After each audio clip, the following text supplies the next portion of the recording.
Hello, today I want to talk about the top 5 questions about meditation. I've seen these questions asked a lot in forums on YouTube, in Google search. So I decided to find the top 5 of questions that beginners ask and just answer them here. So the most common question I see about meditation is, how do I sit?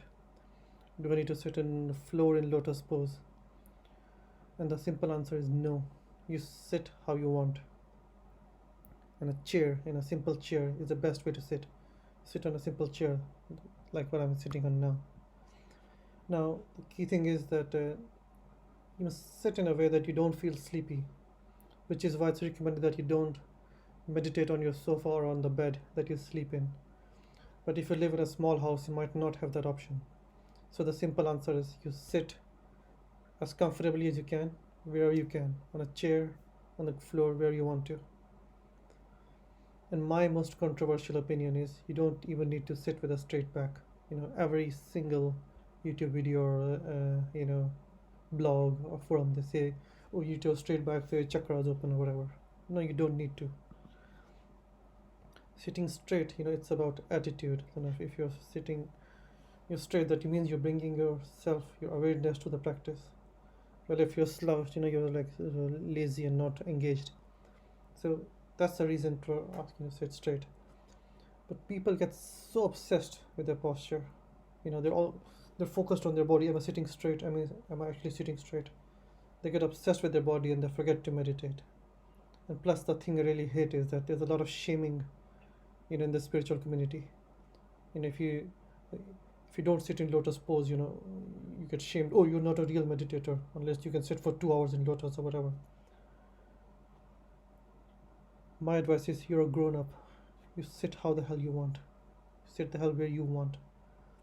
Don't let anyone shame you. Okay? It doesn't matter. You sit where you want, how you want. That's not important. A related question that's often asked is, can I meditate while lying down? In theory, yes, you can. But if you lie down on your bed, it'll put your mind into sleeping mode. So yeah, it'll be hard to meditate. If you must lie down because of health issues or whatever, just put a blanket on the floor and lie on top of that. That way you won't sleep, or you won't go into sleep mode. And again, look at your own health, look at your body, and you choose the solution that's best for you. The other question asked a lot is, do I need a guru? And preferably someone who has shaved their head, wears an orange robe, and calls themselves Swami Fatananda or something. That's a made up name. The answer is no, you don't need a guru. I see gurus as more as guide, and with so much information available on the internet, you don't need a human person to guide you. Because ultimately, you have to do the work yourself. The old thinking was that you go to a guru and they will touch your forehead and you'll become enlightened. No, ain't gonna happen. Yeah.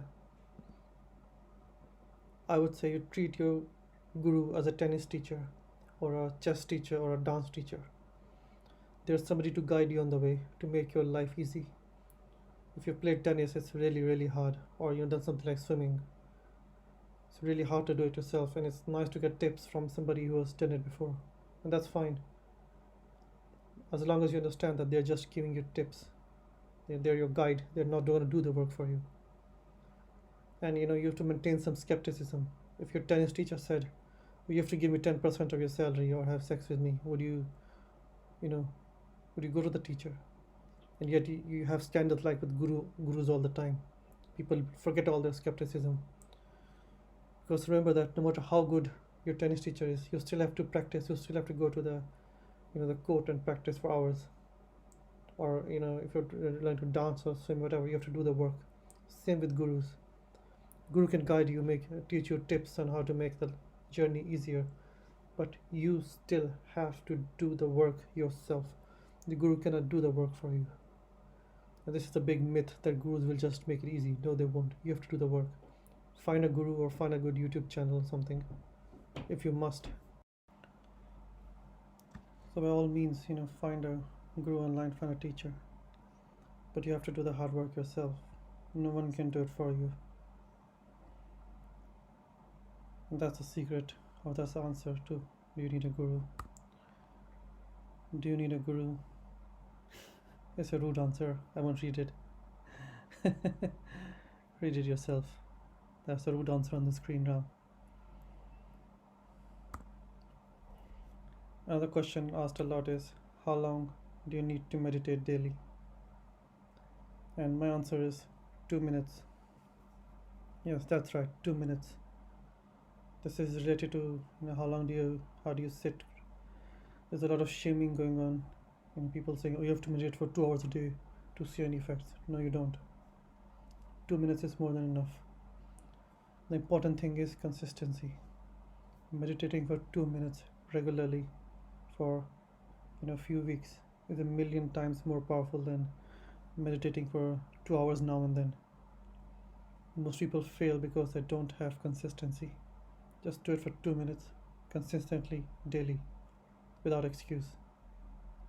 If you're feeling great and if you have time, you can sit longer, but try to aim for at least 2 minutes. Another really powerful technique is to have small sessions spread throughout the day. 2 minute sessions. So if you got a mobile phone or a smartphone, something, just get an app that'll ping you every 3 or 4 hours. And whenever you get a ping, just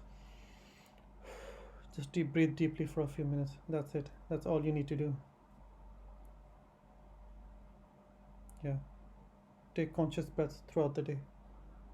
That what will happen is that'll keep you calm throughout the day. It'll keep you relaxed throughout the day. It'll keep your mind relaxed and focused throughout the day. If you meditate for 2 hours in the day and then you go to work, you lose most of that effect. Unless you've been meditating for years, you just lose it. But if you're doing small sessions spread throughout the day, you can keep the effects even when you go to work. And you do it in your lunchtime, you do it your tea break, and then keep doing small 2 minute sessions. You keep having the effect, the calming effect of meditation throughout the day. Another question asked is a lot is, when do I start feeling peaceful? And I get it, people meditate to find peace. I don't like the whole, this is a term I found on Reddit, Vipassana Mafia. And the Vipassana Mafia is whenever you ask a question like this, they come in and say, oh, meditation has no goal, there is no end goal. You just do it, like chop wood, carry water, and all that crap. Whenever I hear about the meditation mafia, my my reply is, I'm not meditating to become a Zen monk. I actually want something. I want peace. That's why I'm doing it. We all have limited time in our day. If I'm taking out time to meditate, I do want something out of it. And to say that meditation has no end goal is stupid and it's dishonest. Yeah, it's dishonest. That said, meditation is not a shortcut to happiness. I have a whole video about it called Meditation is Not a Happiness Pill. Meditation is the way by which you learn about yourself, how most of our problems are created by our own thinking patterns, how we create our own misery by our constant negative thinking patterns, how we're stuck in a mental hell that we created ourselves. So meditation shows you, how 90 to 95% of our problems are self-created through our thinking patterns. Yeah. So meditation shows you, and by understanding these patterns, they will dissolve. So eventually they'll dissolve, but the journey can take time and can be frustrating. And so you need faith, not in some bearded god who sits in the sky and watches you. Yeah, no, you need faith in yourself, in your own higher self, your deeper self, whatever you want to call it. You need to have faith in yourself that if you keep walking the path, you will reach your destination.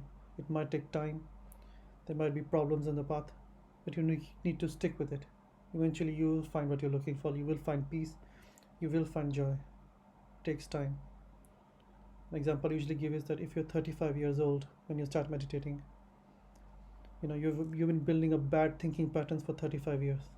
They won't just suddenly vanish in 35 days or 35 minutes. It won't take you 35 years, obviously, but it'll take you some time. So you need to have patience and trust and faith in yourself. If you keep walking the path, you will get there.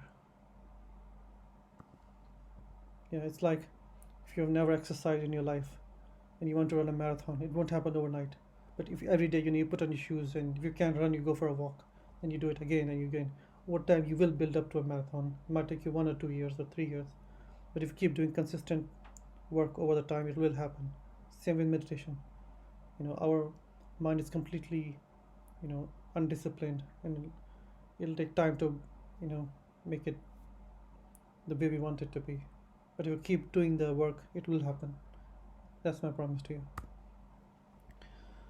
Another common question is, do you need to leave this evil material world and run to the forest caves to meditate? And this is asked a lot.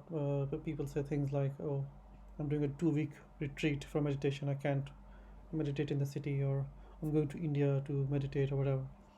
And there's this belief that you have to, this world is evil, you have to leave it. And the answer is, you can leave the world if you want to, yeah, but there's nothing spiritual about it. And that's another thing I agree with the old school. The old school says this world is evil, you cannot meditate in here, you have to leave it, you have to become a monk or whatever. And even if you live in the world, you have to live a very frugal life. You cycle everywhere, you don't have a car, you live in a small house. Completely disagree with that. My thinking is that you should engage with the material world, not just try to survive it, but to thrive in it. Meditation is useless that if you only feel peaceful when you're sitting on your ass chanting Om Shanti Shanti. You need to take your meditation to the road. Make everything into a spiritual practice. Your job is your meditation practice. Your relationships are your meditation practice. Eating, drinking, sleeping, everything should be a part of your practice. The material world is not evil. The material world shows us where we are failing in the spiritual world. And so the material world is sort of a mirror. It shows us where we are exactly, where we are failing, where we need to work, where we need to take more action.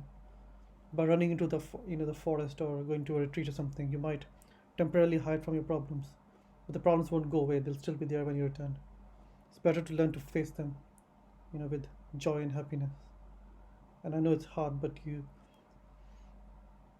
it's something that must be done. You have to engage with the world. You cannot run away from it, because remember, the world is it's a friend. The material world, outer world, it's a reflection of the inner world. If you're facing problems in the outer world, consistent problems, that means there's something going inside of you. You need to work on that. This is a complex topic. I think I have another video about this, but the outer world is a reflection of the inner. So if you try to run from the outer world, that in effect you try to run from your inner self, and when you run from yourself, you'll fail. So no harm in taking small retreats, that's fine, but ultimately you must learn to face the world, make peace with it, and take your meditation to the road.